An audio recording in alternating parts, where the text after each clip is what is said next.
जिस समय पर देवी भागवत का चरित्र है, देवी भागवत में लिखा है, गीता प्रेस गोरखपुर की देवी भागवत को लाकर पढ़िएगा। अगर किसी के मन में संशय हो इस कथा को सुनने पर, तो गीता प्रेस गोरखपुर की, और ज़्यादा पूरी पोथी नहीं पढ़ पाओ या पूरी पुराण ना पढ़ पाओ देवी भागवत की, तो विषय सूची पढ़ लेना। उस विषय सूची में ही आपको मिल जाएगा कि सियोरवाला महाराज ने जो बोला वो इसमें है कि नहीं। विषय सूची, मात्र विषय सूची। गीता प्रेस गोरखपुर की देवी भागवत में लिखा है, जब माँ आद्य शक्ति, माँ सती जगदम्बा के जब भगवान नारायण ने सुदर्शन उठाकर जब उनने अपने देह का त्याग कर दिया था, दक्ष प्रजापति की यज्ञशाला में अपने प्राणों को जो छोड़ दिया था, तो भगवान शिव ने उनको कंधे पर उठाकर तांडव किया था। खूब क्रोध। अब देखा भगवान नारायण ने कि ये क्रोध में भगवान शिव तो ये सब नष्ट कर देंगे, करा क्या जाए। तो का सुदर्शन उठाया और मां आद्य शक्ति दुर्गा भवानी के शरीर के टुकड़े कर दिए, और शरीर के टुकड़े करे। उसी में से एक कामाख्या शक्तिपीठ हुआ। किसी ने दर्शन करे होंगे वहां पर, कामाख्या शक्तिपीठ है। बोल मां कामाख्या माता की। एक कामाख्या शक्तिपीठ। जब भगवान देवाधिदेव महादेव माता सती के जाने के बाद में उनका भाव में जो क्रोध था, मेरी धर्म पत्नी मां सती चली गई, सती के प्राण छूट गए, मां सती चली गई। क्रोध, कहां जाऊं, किस स्थान पर जाऊं। घूमते घूमते जहां जहां मां सती के शरीर के जितने जितने टुकड़े गिरे थे, कुछ पुराणों में 51, कुछ पुराणों में 52, कुछ पुराणों में अन्य वर्णन किया गया कि इतने इतने शक्तिपीठ हुए, इतने इतने टुकड़े माता के गिरे। कहीं पहुनी, कहीं भुजा, कहीं नयन, कहीं श्रवण, कहीं अधर, सब दूर गए। और भगवान शिव, नवरात्र के अवसर पर आप लोग कथा सुन रहे हैं, बहुत ध्यान देना। ये कथा का, देवी भागवत का ये प्रसंग, माँ शिव और शक्ति का ये प्रसंग शिव महापुराण की कथा चल रही है। इसको 5 दिन तक हमें केवल शिव और शक्ति पर ही सुनना। और आपको मालूम होना चाहिए कि नवरात्र कहां से प्रारंभ हुआ। आपको ज्ञात होना चाहिए कि नवरात्र का शुरुआत कहां से हुआ। इस कथा को वहीं से लिया जा रहा है कि नवरात्र की शुरुआत कहां से हुई।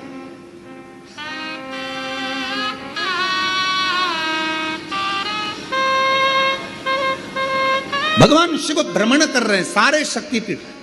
सती सती सती सती पुकारते पुकारते जहां जहां पर सुदर्शन द्वारा शरीर के टुकड़े टुकड़े जहां हुए हैं, जहां गिरे, सब जगह पुकारते पुकारते जा रहे हैं, सती सती सती सती सती। जैसे आप लोग किसी माता जी के मंदिर में दर्शन करने जाते हो तो भाव से कहते हो ना, प्रेम से बोलो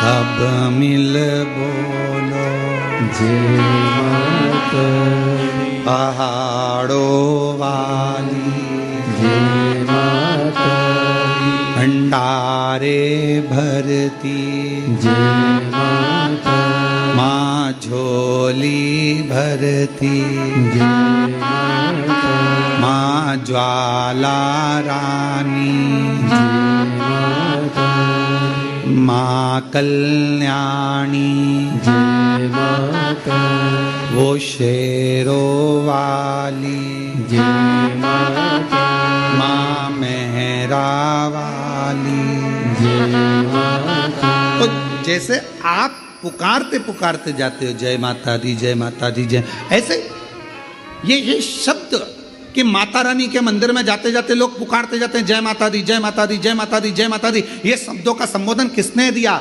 कहां से आया? तो आपको मालूम होना चाहिए। कोई तुमसे पूछे कि माता जी के मंदिर में जा रहे हो, वैष्णव रानी के दर्शन करने जा रहे हो, माँ ज्वाला जी के दर्शन करने जा रहे हो, कांगड़ा जी के दर्शन करने जा रहे हो, चिंतपूर्णी के दर्शन करने जा रहे हो, माँ चामुंडा के दर्शन करने जा रहे हो, माँ मनसा के दर्शन करने जा रहे हो, माँ चामुंडा के दर्शन करने के लिए, माँ बिजासन का दर्शन करने के लिए जा रहे हो, माँ मेहरा वाली का दर्शन करने जा रहे हो, तो आखिर तुम ये बार बार जय माता दी,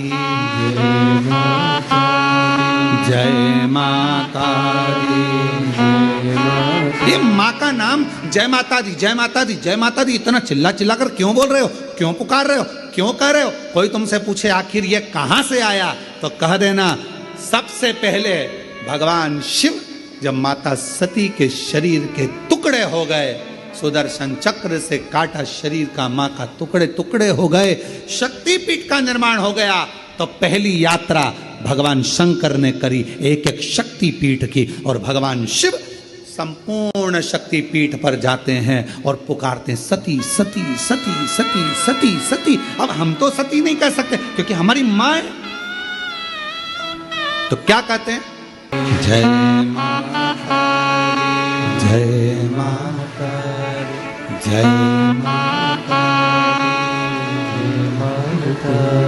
मैं नहीं सुनिया जय माता, सब मिल बोलो जय माता, पहाड़ों वाली जय माता, माँ वैष्णव रानी जय माता, माँ झोली भरती जय माता, भंडारे भरती जय माता, सब पूर्ण करती जय माता। हम सती सती नहीं पुकार सकते, हम माँ सती सती, जैसे शिवजी ने कहा एक एक शक्तिपीठ पर जाकर भगवान शंकर यात्रा करने जा रहे हैं और आवाज लगा रहे हैं सती सती सती सती। हम सती नहीं कर सकते, वो हमारी माँ है, हमारी माँ है, इसलिए हम कहते हैं जय माता दी, माँ माँ माँ पुकार।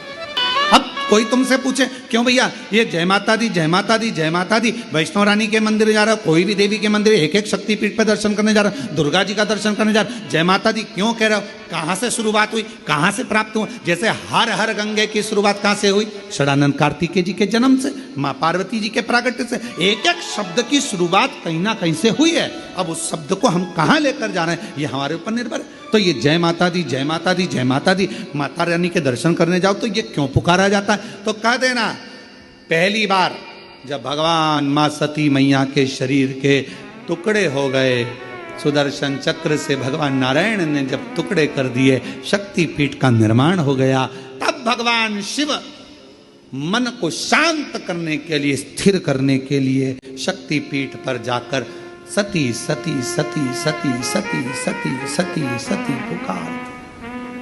हम सती नहीं कह सकते, हमारी माँ है, तो हम क्या बोलते हैं?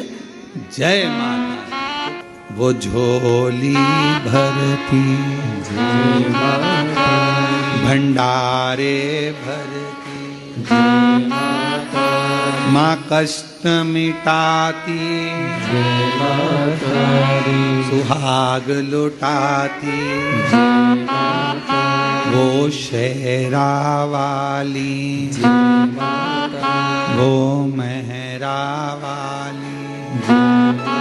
चले अब भगवान सती सती पुकार रहे हैं, हम जय माता दी पुकारते पुकारते मेरे शंकर भगवान। ये देवी भागवत का संवाद है, पढ़िएगा। शिव शक्ति शिव महापुराण की कथा के माध्यम से कुबेरेश्वर बाबा की धरा से आज कथा के प्रथम दिवस में हम शुरुआत कर रहे हैं कि ये शब्द कहाँ से आए, कलश स्थापना कैसे हुई, प्रारंभ नवरात्रि का कहाँ से हुआ, ये सारे प्रसंगों को लिया जा रहा है प्रेमवश और हृदय से, भाव से। जब हम पुकारते पुकारते चलें, श्री शिवाय नमस्तुभ्यम। आप सभी लोग जानते हैं कि 24 सितंबर 2025 यानी बुधवार को पड़ रही है शारदीय नवरात्रि का तीसरा दिन। और दोस्तों, यह तिथि है जो आश्विन मास में पड़ने वाली सबसे बड़ी तिथि शारदीय नवरात्रि है और इसका बहुत ही बड़ा और विशेष महत्व होता है। अगर कभी भी मौका लग जाए तो आप लोगों को कील और लहसुन लिखकर बहुत छोटा सा उपाय करना है। इन दोनों का संयोग बहुत ही कम आता है, इसी के साथ में इस दिन आपको एक कील और लहसुन वाला उपाय तो आपको अवश्य ही करना चाहिए, क्योंकि ऐसा दिन पूरे साल में सिर्फ एक ही बार आता है। और दोस्तों, आप सभी लोग जानते हो कि शारदीय नवरात्रि का अगर सबसे बड़ा कोई उपाय है तो वह कील और लहसुन वाला उपाय। तो दोस्तों, नवरात्रि के तीसरे दिन आप लोगों को इस कील और लहसुन लिखकर बहुत छोटा सा उपाय करना है। बहुत सारे लोग होंगे जिन लोगों ने इस उपाय को ना किया हो, मतलब पूरा साल निकल गया, उन्होंने किसी भी दिन इस कील और लहसुन वाला उपाय को ना किया हो। पर दोस्तों, आपके पास एक पहला मौका बचा हुआ है, जो कि 24 सितंबर 2025 नवरात्रि के तीसरे दिन है। इस दिन आप लोगों को इस वाले उपाय को जरूर कर लेना है। भले ही आपने पूरे महीने भर इस उपाय को ना किया हो, पर अगर आपने इस आश्विन महीने के नवरात्रि के तीसरे दिन अगर इस वाले उपाय को कर लिया तो आपको इस उपाय को करने का वह फल मिलेगा जिसकी आपने कभी कल्पना भी नहीं करी होगी।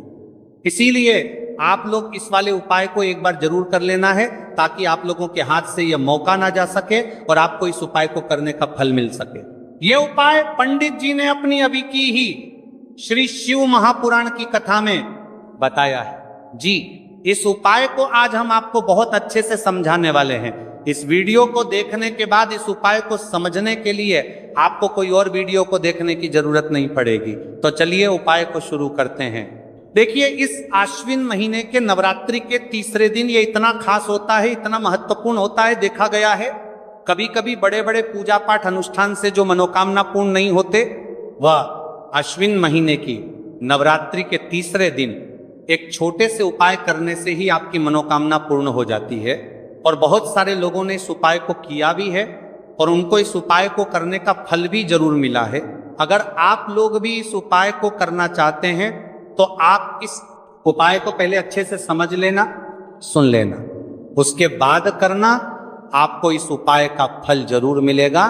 और इस उपाय को कर लेने से आपके घर में चाहे किसी भी प्रकार की दुख और समस्या क्यों ना चल रही हो, आपको उसका कारण भी नहीं पता है कि भाई ये समस्या किस कारण से चल रही है। उसका कुछ भी कारण हो सकता है, जैसे पितृदोष हो सकता है या किसी भी तरह का मंगल दोष भी हो सकता है।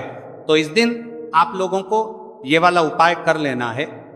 ये एक ऐसा उपाय है जिस उपाय को अगर किसी विशेष दिन पर किया जाए तो भाई उस विशेष दिन का जो है वह तो हमें मिलता ही मिलता है, पर हमने उस दिन पर इस उपाय को किया है तो हमें उससे भी बड़ा फल मिलता है, और फल बहुत जल्दी मिलता है, क्योंकि आप इस उपाय को बहुत ही बड़े और विशेष दिन पर कर रहे हो।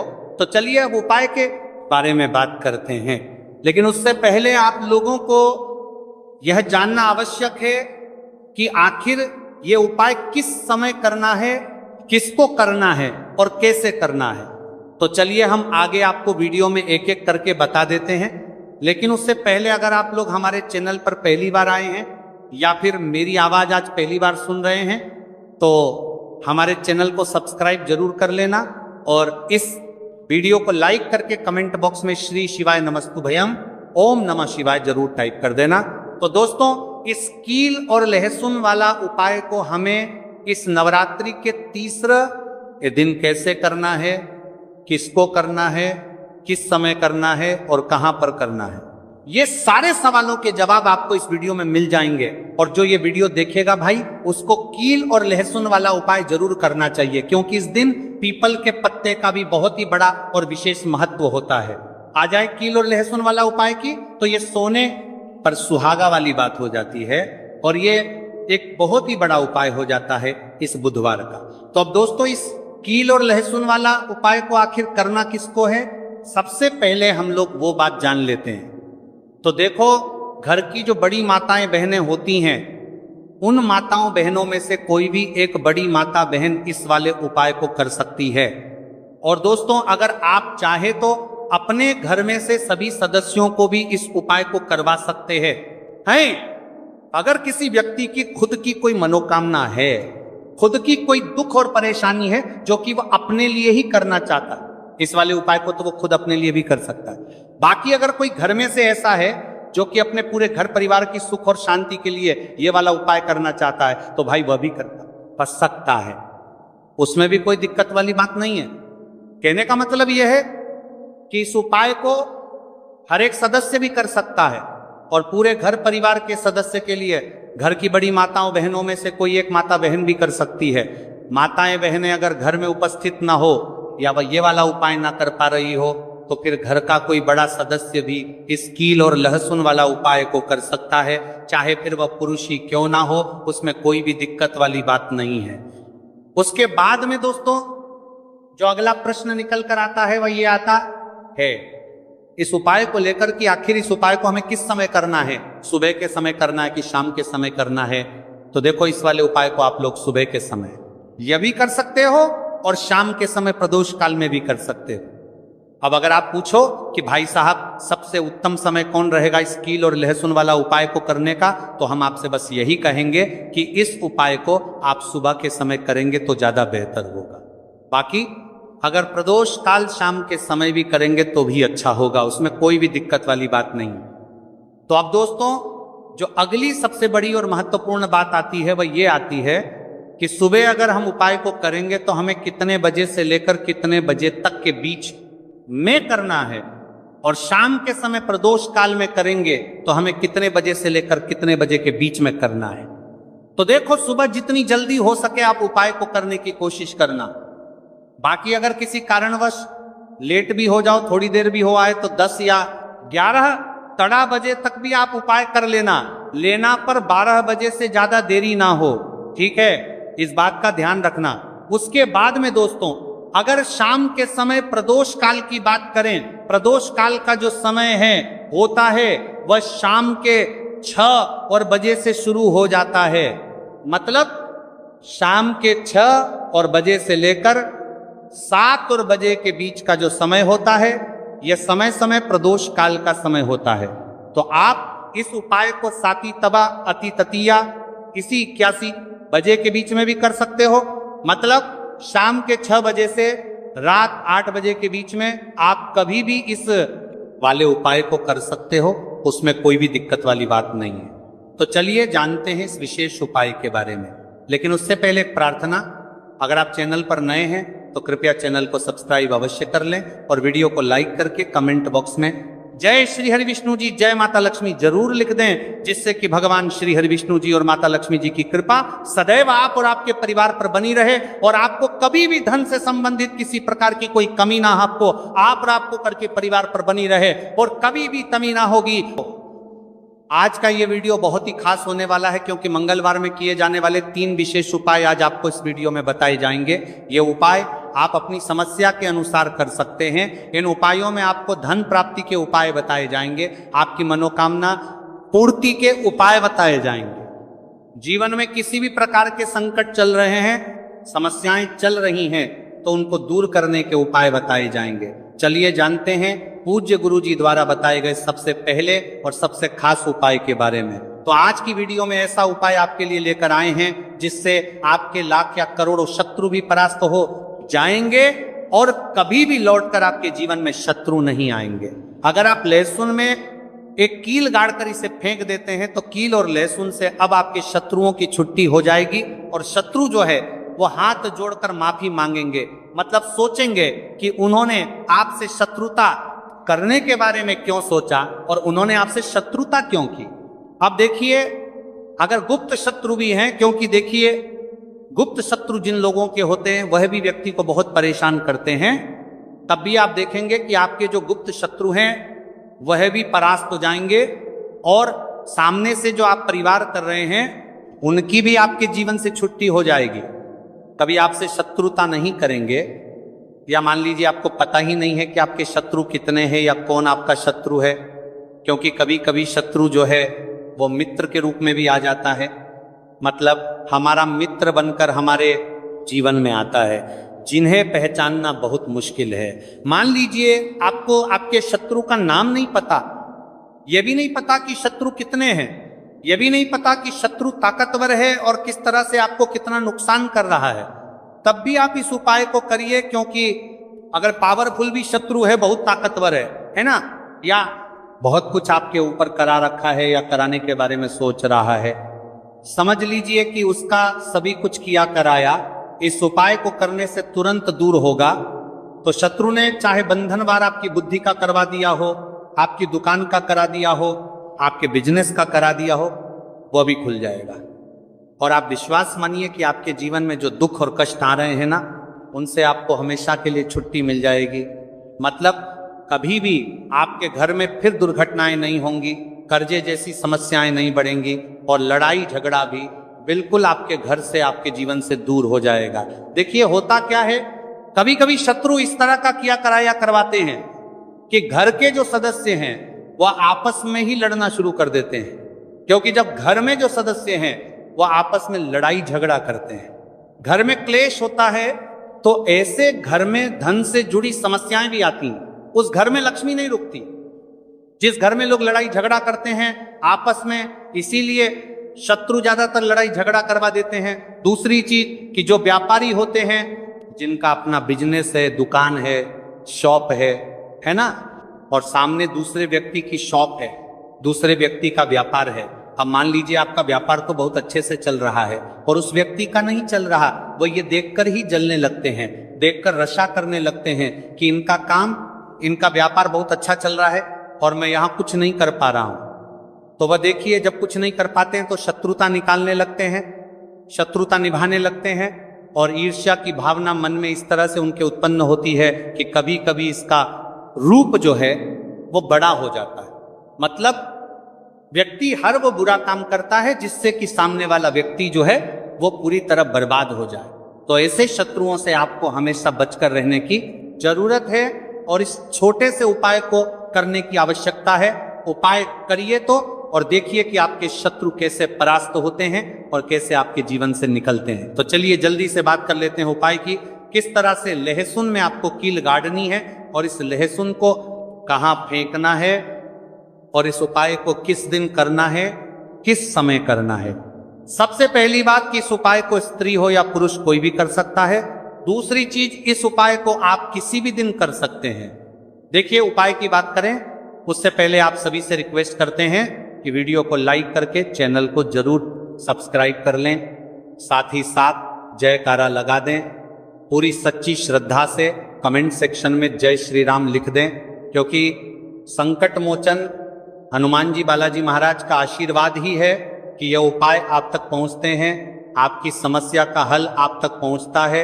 इसलिए वीडियो को लाइक, चैनल को सब्सक्राइब कर लें और जयकारा लगा दें। तो देखिए सबसे पहले आपको क्या करना है, एक साबुत लहसुन लेनी है, लहसुन साबुत लेनी है। कटी हुई लहसुन यहां पर आपको नहीं लेनी है, बिल्कुल साबुत लहसुन। इसी के साथ आपको क्या करना है, एक लोहे की कील भी लेनी है। अच्छा कील जो आप यहां पर लेंगे वह नई कील आपको बिल्कुल नहीं लेनी है। पुरानी कील लेनी है तो नई कील ना लें, आपके घर में ही आप ढूंढे कोई पुरानी कील पड़ी हो वो आप ले लें, ठीक है ना। इसी के साथ आपको क्या करना है, काले रंग का मार्कर पेन लेना है, ठीक है ना। मार्कर इसीलिए क्योंकि वो अच्छे से चल जाता है। यहां पर आप स्याही भी ले सकते हैं, स्याही से भी आप लिख सकते हैं। अब देखिए आपको करना क्या है, इन तीनों चीजों को लेकर आपको दक्षिण दिशा में फेस करके बैठ जाना है, अपने घर की दक्षिण दिशा में। तो देखिए जमीन पर बैठकर आपको इस उपाय को करना है। सबसे पहले लहसुन आपने ले ली, अब आपको वो लहसुन उठानी है, अपने किसी के लिए बार बार में लगाता रहा, और जो काले रंग का पेन या मार्कर आपने लिया है उस लहसुन के ऊपर आपको उस पेन से, उस कलम से शत्रु लिखना है। शत्रु क्यों लिखना है, क्योंकि देखिए शत्रु एक भी हो सकता है, दो भी हो सकते हैं, तीन भी हो सकते हैं, और ज्यादा भी हो सकते हैं, या गुप्त शत्रु भी हो सकते हैं जिनके बारे में आपको पता ही नहीं है। अब आप मान लीजिए नाम अगर उस पर लिखते हैं, इससे आपका एक ही शत्रु दूर होगा, एक ही शत्रु परास्त होगा। लेकिन अगर आप लहसुन के ऊपर शत्रु लिख देंगे ना, तो आपके जितने भी शत्रु हैं सभी परास्त हो जाएंगे, और जीवन से वह शत्रु भी दूर हो जाएंगे जो गुप्त तरीके से आपसे शत्रुता निभा रहे हैं, या आपकी पीठ पीछे बहुत कुछ बुरा कर रहे हैं, या करवा रहे हैं कुछ, है ना, बहुत सारी क्रियाएं करवा देते हैं। तो इसीलिए लहसुन के ऊपर आपको क्या लिखना है, केवल शत्रु लिखना है। किससे लिखना है, जो काले रंग का पेन या मार्कर आपने लिया, जहां जहां आपने शत्रु लिखा है बिल्कुल उसके नीचे आपको लहसुन पर जहां आपने नाम लिखा है बिल्कुल उसके नीचे आपको एक क्रॉस का कट्टस का निशान लगाना है, ठीक है ना, क्रॉस का कट्टस का। तो देखिए सबसे पहले आपने लहसुन पर नाम लिख लिया, उसके बाद आपने क्रॉस का निशान लगा दिया, जैसे कि हम एक्स बनाते हैं, है ना, ABCD में जो एक्स बनाते हैं उस तरह से आपको एक्स का निशान लगा देना है। अब उस एक्स के नीचे भी आपको एक शब्द लिखना है। क्या लिखना है? त्रिम। ठीक है ना? क्या लिखना है? त्रिम। देखिए ये जो त्रिम आपने लिखना है ये सिर्फ एक बार लिखना है। एक्स के नीचे सिर्फ एक बार इतना करने के बाद आपको एक मंत्र बोलना है। तो मंत्र आप ध्यान से सुन लें, ठीक है ना? मंत्र स्क्रीन पर भी आपको मिल जाएगा, यहां से आप नोट कर लें। ओम क्रीम क्रीम शत्रुनाशिनी क्रीम क्रीम फट स्वाहा। तो मंत्र देखिए आपको फिर से बता रहे हैं, ओम क्रीम क्रीम शत्रुनाशिनी क्रीम क्रीम फट स्वाहा।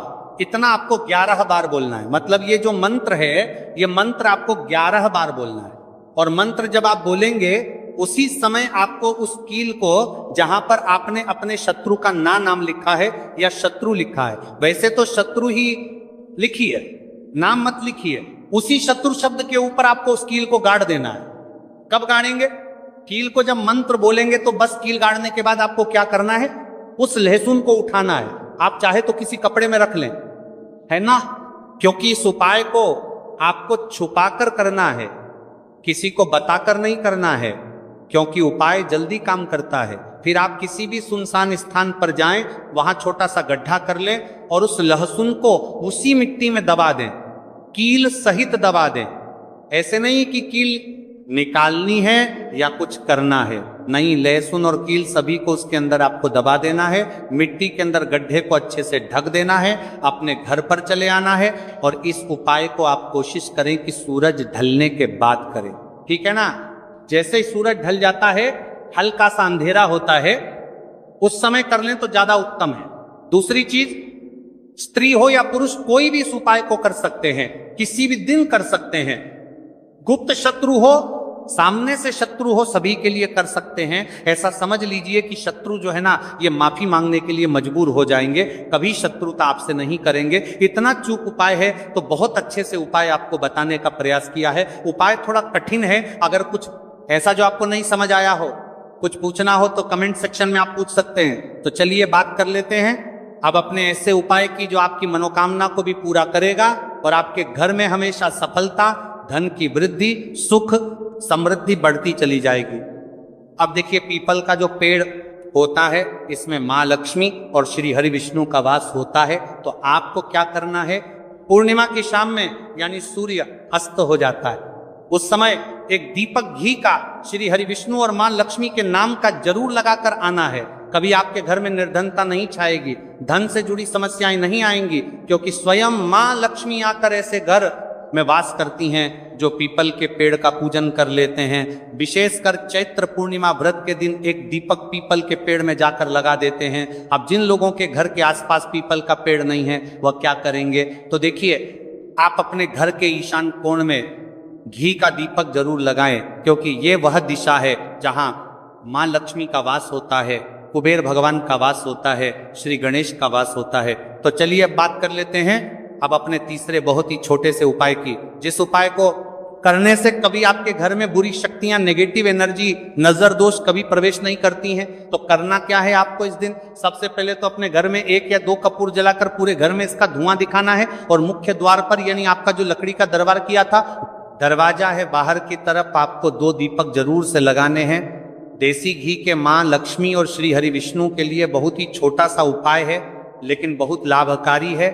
तो इस उपाय को करिए, आपको लाभ होगा और जितनी भी समस्याएं, दुख, कष्ट आपके जीवन में है बहुत जल्दी आपके जीवन से दूर हो जाएंगे। अगर ये उपाय आप सही तरीके से कर लेते हैं, पूर्ण सच्ची श्रद्धा के साथ, पूर्ण निष्ठा के साथ कर लेते हैं, श्री हरि विष्णु और माँ लक्ष्मी पर विश्वास करके कर लेते हैं, कोई भी उपाय जब आप करें तो हमेशा यह सोचकर करें कि मेरा यह उपाय जरूर सफल होगा और मुझे भगवान की कृपा जरूर मिलेगी।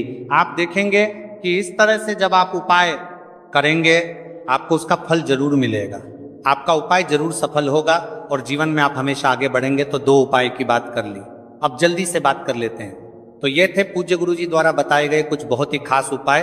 अगर आपको जानकारी अच्छी लगी हो तो वीडियो को लाइक करिएगा। मिलते हैं फिर एक नए वीडियो के साथ।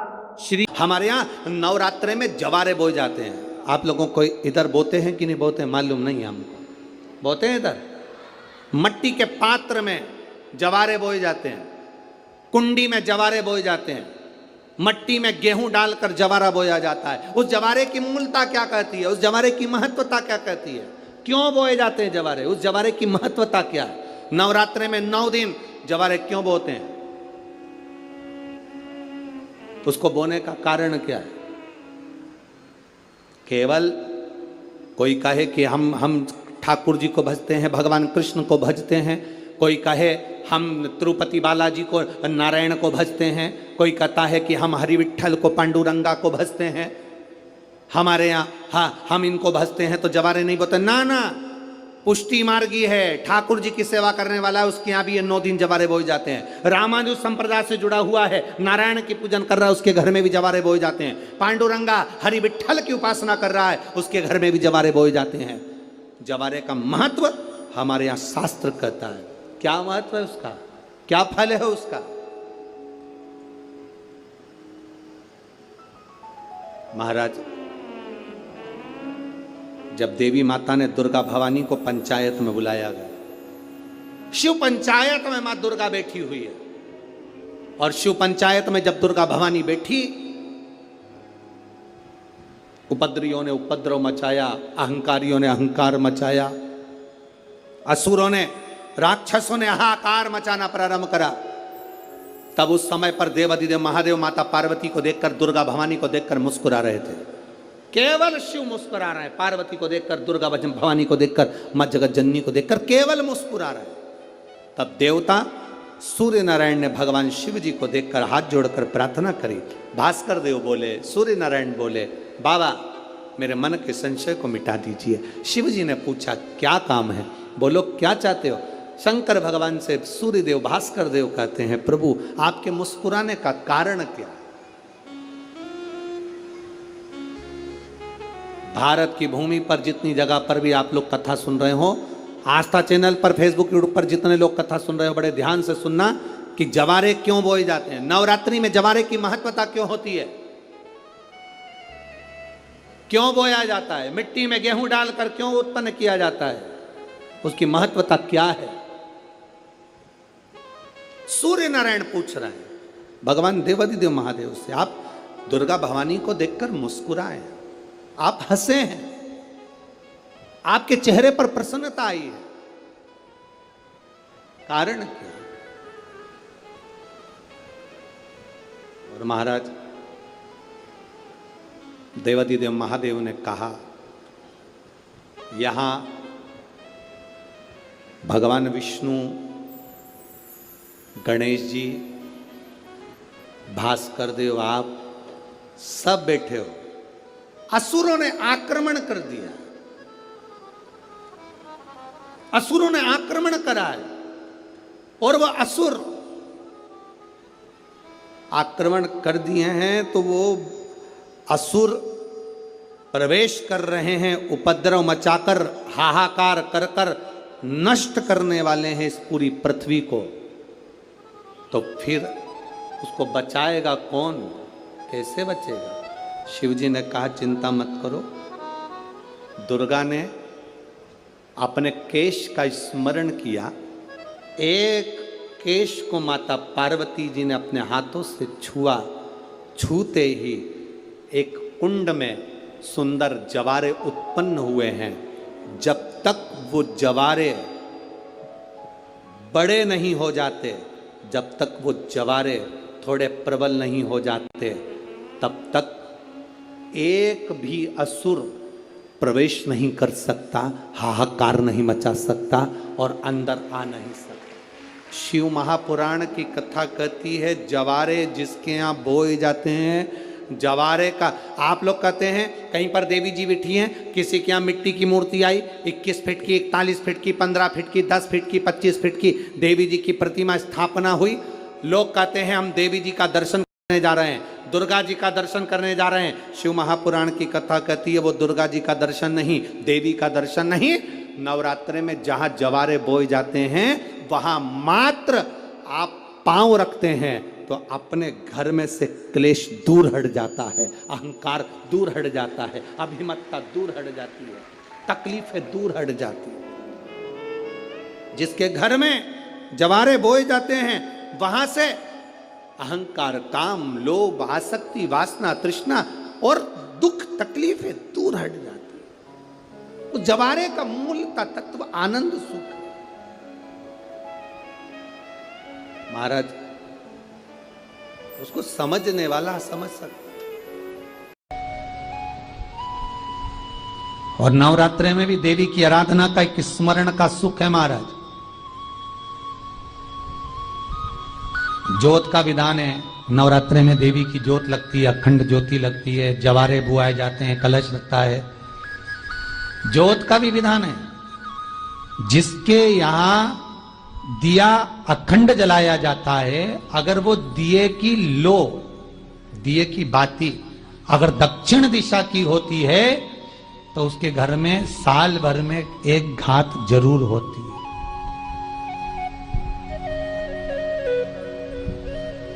जो दिया अखंड जलता है उसकी बाती का मुख दक्षिण का नहीं होना चाहिए। अगर आपने देवी भागवत का स्मरण करा हो, देवी भागवत को अगर सुना हो, तो देवी भागवत में स्पष्ट किया गया कि पूर्व की ओर मुख करा हुआ दिया, अर्थात पूर्व की ओर ज्योत जो जलाई जाती है वो संपदा की वृद्धि करती है। पश्चिम की ओर मुख कर कर जो ज्योत लगाई जाती है महाराज, वो वैभव को देती है। और उत्तर की ओर जो मुख कर कर ज्योत जलाई जाती है, उत्तर की ओर जो ज्योत का मुख रहता है वो आयु की वृद्धि करती है, घर में अकाल मौत को रोकती है।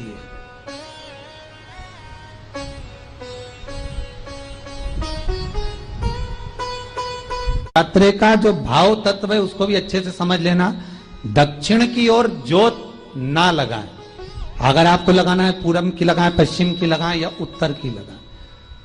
और जितने दिन महारानी जगदम्बा जगतधात्री दुर्गा भवानी, अब की बार माता जी घोड़े पर आई है।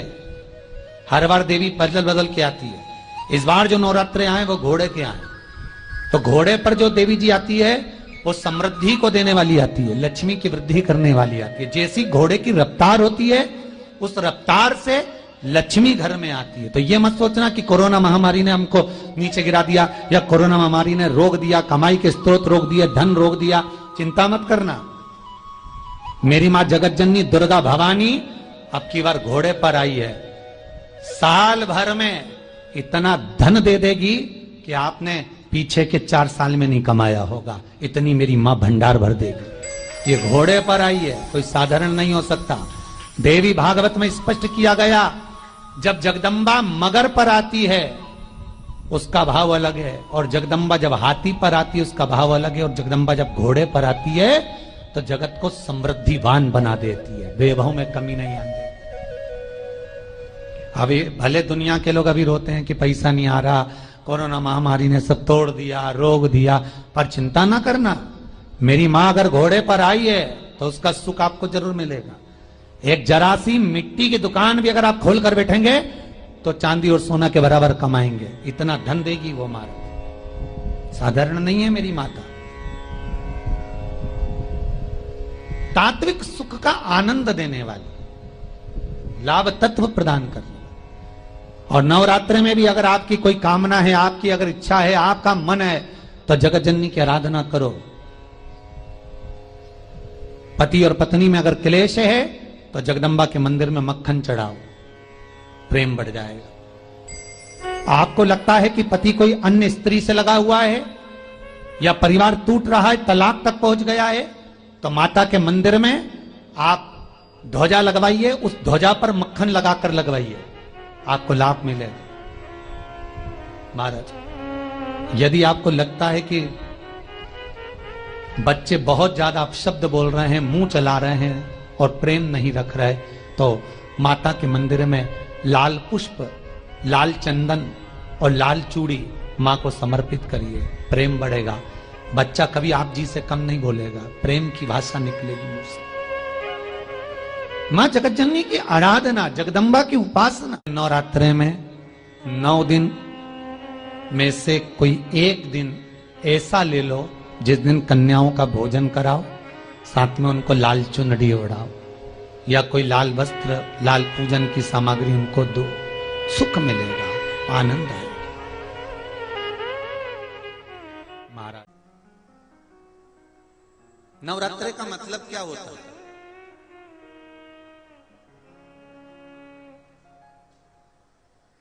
केवल 9 दिन तक देवी की आराधना कर लो, नंगे पैर ले लो, थोड़ा सा साबूदाना का फरियाल कर लो, मोरधन, चिप्स, पापड़ ये खा लो, या किसी देवी जी के मंदिर में जाकर नंगे पैर झंडा उठा के, ध्वजा उठा के, चुंदड़ी पकड़ के माता जी के मंदिर तक चले जाओ। क्या केवल नवरात्रि का मतलब यही है? या फिर कहीं गरबा हो रहा हो तो गरबे में चले जाओ? क्या नवरात्रि का मतलब केवल यही है? या घर में जोत लगा लो, नवरात्रि का मतलब यही है? घर में जवारे बो दो, नवरात्रि का मतलब क्या यही है? घट स्थापना कर दो, क्या नवरात्रि का मतलब केवल यही है? अगर नवरात्रि का मतलब जानना है तो आपके मन में एक विचार आना चाहिए कि ये नवरात्रि केवल घट स्थापना के लिए नहीं होती है, ये नवरात्रि हमारे भीतर एक नारी के सम्मान के लिए प्रकट होती है कि नारी का सम्मान कैसे होना चाहिए।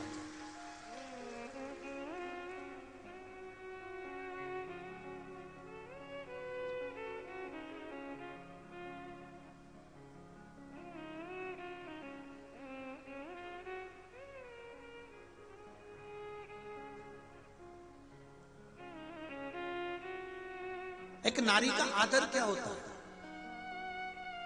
एक नारी का सम्मान क्या होता है? एक नारी के विचार, उसकी सोच, उसकी दृष्टि क्या होती है?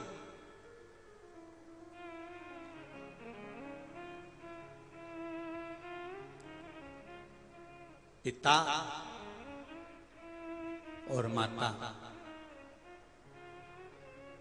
युग के निर्माता हैं ये चार। उसमें माता, पिता, गुरु और राजा।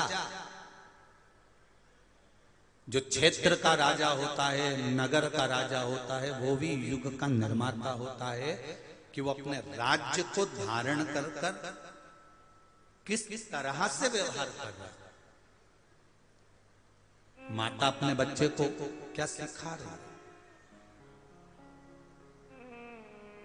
क्या सिखा? आप में से कितनी माताएं जिनके बच्चे रोज प्रणाम करते हैं, चरण छूते हैं? जरा हाथ उठाओ तो। देखा देखी में मत उठा देना री जी हो, क्योंकि देखा देखी में तो काम बिगड़ जाता है। रख लो रख लो। देखा देखी में काम बिगड़ जाता है। कक्षा 8वीं का पेपर था, बच्चे एक के पीछे एक बैठे थे, लिखने के लिए प्रश्न आ गया कि दिल्ली की सबसे बड़ी मीनार का नाम लिखो। आगे वाले ने लिख दिया दिल्ली में कुतुब मीनार है। उसके पीछे जो बैठा था उसने आगे वाले की कॉपी में से नकल कर कर लिख दिया दिल्ली में कुतिया बीमार है। या चैत्र नवरात्रि में, शारदीय नवरात्रि में, आषाढ़ी नवरात्रि में, आदिकादिक पौष नवरात्रि में हम शंकर की, हम जगत जननी जगदम्बा की जब स्थापना करते हैं, या हम नूतन घर का प्रवेश करते हैं, या गणेश जी की स्थापना करते हैं, या कोई दुकान को प्रवेश करते हैं, या कोई शुभ कार्य करने के लिए अग्रण्य होते हैं, तो हम कलश की स्थापना क्यों करते हैं? आज शिव महापुराण में शुरुआत में अपन शिव और पार्वती की यही संवाद को लेकर चलते।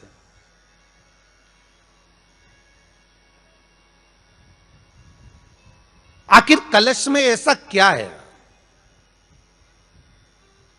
कलश के अंदर आखिर ऐसा क्या विराजमान है कि 33 कोटि देवता उस कलश के अंदर आकर बैठ जाते हैं? महाराज,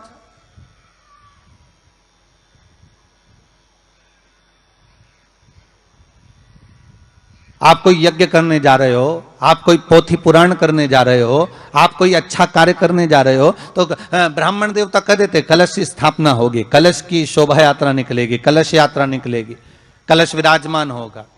और आज हर की पौड़ी पर प्रयागराज में या उज्जैनी में, नासिक में जो बड़े बड़े कुंभ के मेले होते, कुंभ का मतलब भी तो कलश से होता है, उसकी महत्वता क्यों है? उस कुंभ की, उस घड़े की महत्वता कहां से प्रकट हो गई?